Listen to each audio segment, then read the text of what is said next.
Hey guys, welcome back to my channel. Today I'm going to tell you all about the products and practices that kept me through my TSW experience. Are you one of the few?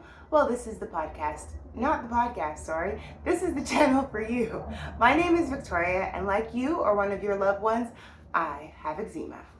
I first went through topical steroid withdrawal back in 2013, and I went through it for 3 years. Let me tell you, those 3 years were nothing short of a living hell, and I would have loved a channel like this that basically would tell me tips and tricks and ways to survive and thrive during this journey. So buckle up your seatbelts. I'm gonna tell you all the things I did that made TSW just a little bit better, because we all know it sucks. Now, before I get started, I just want you guys to know, without stating the obvious, I'm not a doctor. So please talk to your doctor for anything that I suggest below if you don't think it will work for you.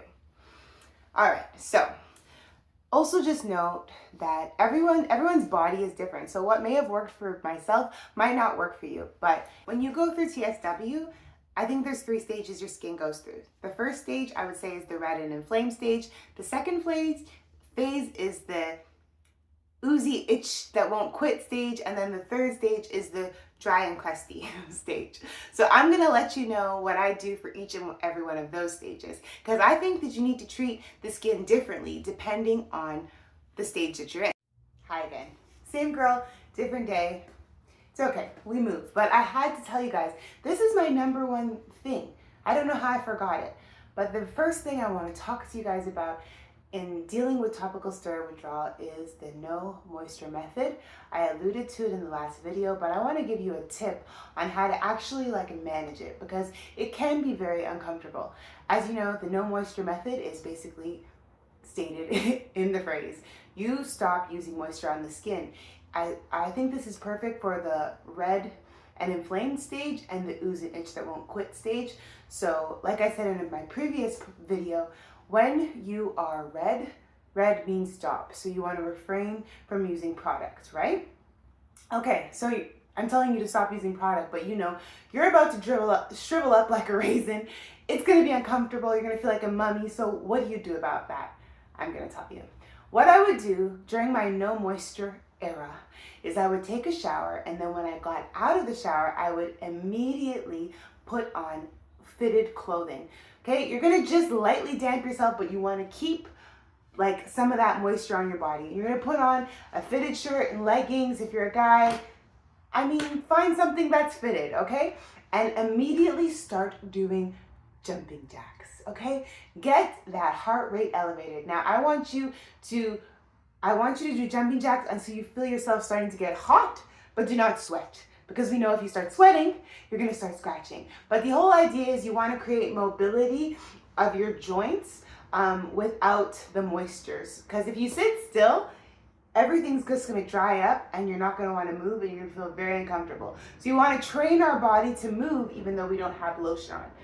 All right, so do that. I would say out of all the things I've done during topical steroid withdrawal, the no moisture method was the most effective. I really like the idea of localized moisture withdrawal, and that idea is that you treat different parts of the skin accordingly. If your face is red and inflamed, we withdraw from moisture. But if your arms are dry and crusty, just put the lotion on, okay? You don't have to do the full body thing. A lot of times people do experience the same symptoms throughout, but there are also people that it's like their body's kind of doing this part's doing one thing and that's doing it next. So I just wanted to share that with you guys. Now back to the girl in the white. So the next thing I'm going to suggest is something I called hydrotherapy. And it's just a fancy way of saying take a cold shower. How do you do this? You jump in the shower when the water, and make sure the water is kind of hot. You know, it kind of will burn the skin, but not too hot. You're not trying to burn yourself. And you'll stay in there for about 40 seconds, and then you're gonna move the water all the way cold, okay? This is great if you're itchy. This is great if you're red and inflamed. Basically what happens with using cold water therapy or hydrotherapy is that it brings down the inflammation of the skin. Products will absorb better into the skin. Not to mention, it just feels good. So if you're just feeling very itchy and uncomfortable, you don't have a lot of time, get in that shower, crank it as hot as you can, tolerate, let it be on you for about 30, 40 seconds, and then turn it cold. Do that for 2 minutes and just kind of go back and forth, all right? That was very satisfying. Another form of hydrotherapy that I would use, well, I would just put a washcloth in the freezer, like a damp washcloth in the freezer, and then put that on my face. But now we're fancy. This mask is called the Medigrade mask. It comes in a kit like this, and it's of course my favorite color. It comes with an eye mask. This is great for eye flares. This is great for when your whole face is flaring. And it even has these, and you can just put it in different spots. I love that. Brings the inflammation down. They need to get a body spoot for people that have TSW. This is the product. I will link it down below. All right, so this next practice is probably what kept me sane. It's kind of a practice and a product combined. Dead sea salt baths.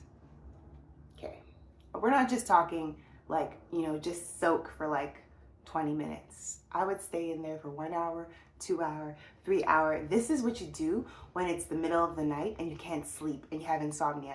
Okay, what you're gonna do is you're going to put on your bath tepid water. Okay, we're not a hot bath. Tepid water bath with 1 cup of dead sea salt. Okay, please do not put too much because dead sea salt can be aggravating to the skin, but it's also very good for the skin. It has magnesium, bromine, all sorts of anti-inflammatory and healing properties. So it's wonderful for the skin. I would just say 1 cup. Put that in oozy stage. This was in the dry and crusty stage.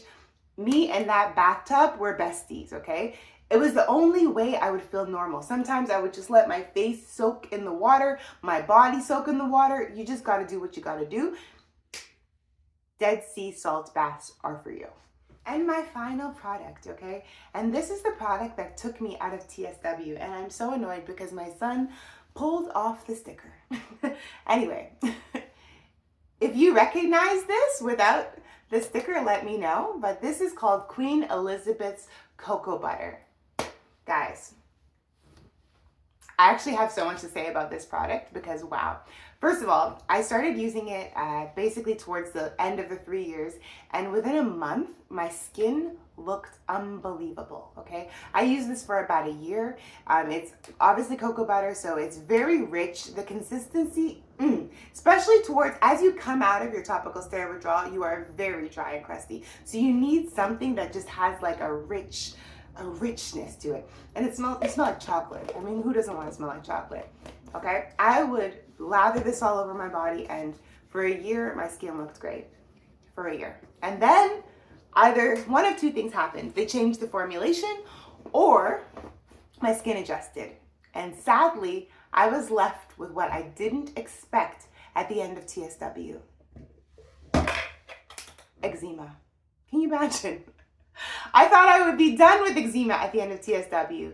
So I had to start my eczema journey. And something I was thinking about when I was in TSW, although I didn't like the fact that I looked like Freddy Krueger or didn't look the greatest. I was in so much pain. I didn't get a lot of chance to think about that and feel insecure about that.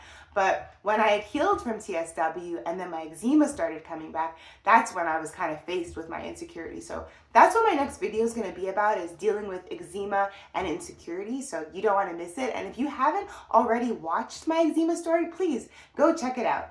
If you're one of you, this is the channel for you. Thank you so much for your support. Please comment down below. Have you tried any of these things? What do you want to try? And if you try this one, please let me know how it does, okay? Let me know. Let me know how it works for you. I'll see you in my next video.